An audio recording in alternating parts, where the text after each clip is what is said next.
Imagine, ఎముకలు కొరికే చలి, పడుకోవటానికి సరైన బెడ్ లేదు, 80 మెంబర్స్ని మ్యాక్స్ అకామిడేట్ చేయగలిగే రూమ్లో 250 మెంబర్స్ ఉన్నారు.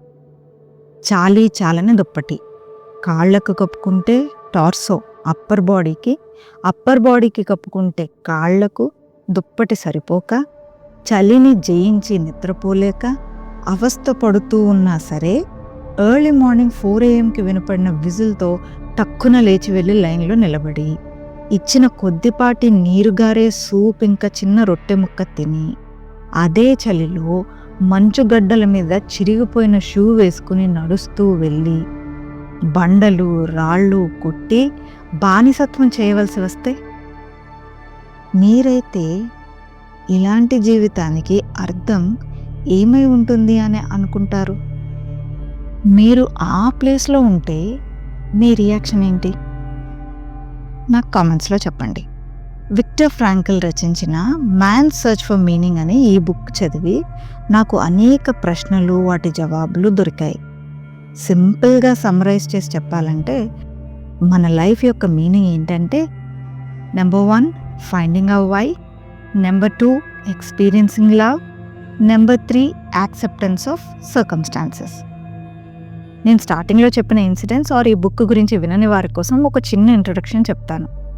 అడాల్ఫ్ హిట్లర్ జర్మనీ యొక్క ప్రావిన్స్ని ఎక్స్పాండ్ చేసుకోవడానికి 1939లో మొదలుపెట్టిన వరల్డ్ వార్ 2లో ఆరియన్స్ అండ్ నాన్ ఆరియన్స్ అనే డిస్క్రిమినేషన్తో జూస్, జిప్సీస్ ఇంకా డిసేబుల్డ్ పీపుల్ని క్యాప్టివేట్ చేసి కాన్సన్ట్రేషన్ క్యాంప్స్ అనే వాటిలో ఉంచి టార్చర్ చేసి ఫోర్స్డ్ లేబర్ చేయించుకుని తిరగబడిన వారిని, ఉపయోగపడని వారిని గ్యాస్ ఛాంబర్స్లో వేసి చంపేయడం వంటివి చేశారు.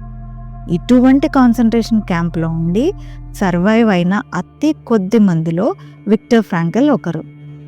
ఆయన తన ఎక్స్పీరియన్సెస్ని షేర్ చేస్తూ మనిషి జీవితానికి అర్థం ఏమిటి అని ఆయనకు కలిగిన జవాబులు మనతో ఈ బుక్లో పంచుకున్నారు.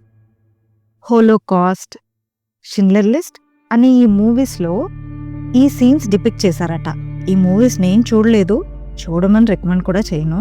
బట్ నిజంగా జీవించి ఉండగానే నరకం కనిపిస్తుందా, అంతగా టార్చర్ చేశారా అని ఎవరికైనా డౌట్ ఉంటే ఈ మూవీస్ చూడొచ్చు.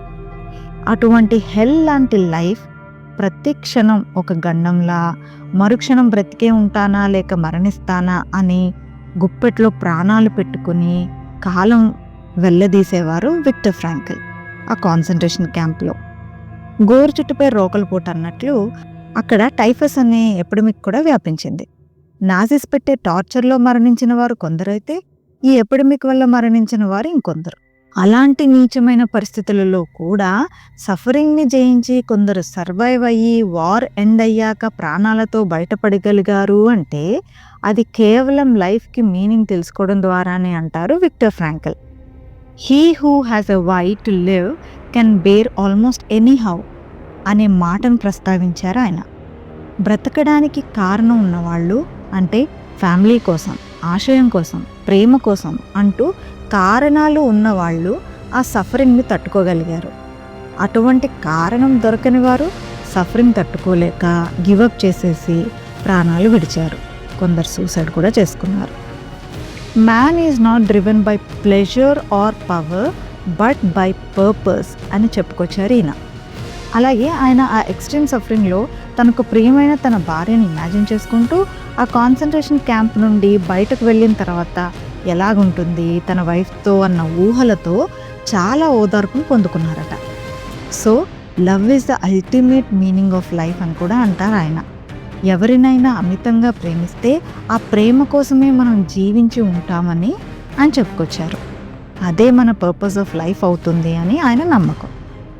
అలాగే విక్టర్ ఫ్రాంకల్ అంటారు, there is no life without suffering.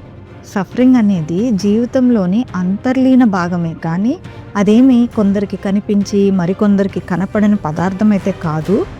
Suffering రాగానే జీవితం అంతమైపోయింది అనుకోకూడదు అని చక్కగా వివరించారు Victor Frankl. So be happy for what you are. ప్రతి చిన్న విషయానికి థ్యాంక్ఫుల్గా ఉండడం అలవాటు చేసుకుందాం. ముఖ్యంగా విక్టర్ ఫ్రాంకల్ అండ్ అతని సహచరులు అనుభవించిన ఘోరమైన ఎక్స్పీరియన్సెస్ మనకి కలగలేనందుకు సదా లైఫ్కి గ్రాటిట్యూడ్ చూపించాలి. ఏమంటారు? See you in the next video.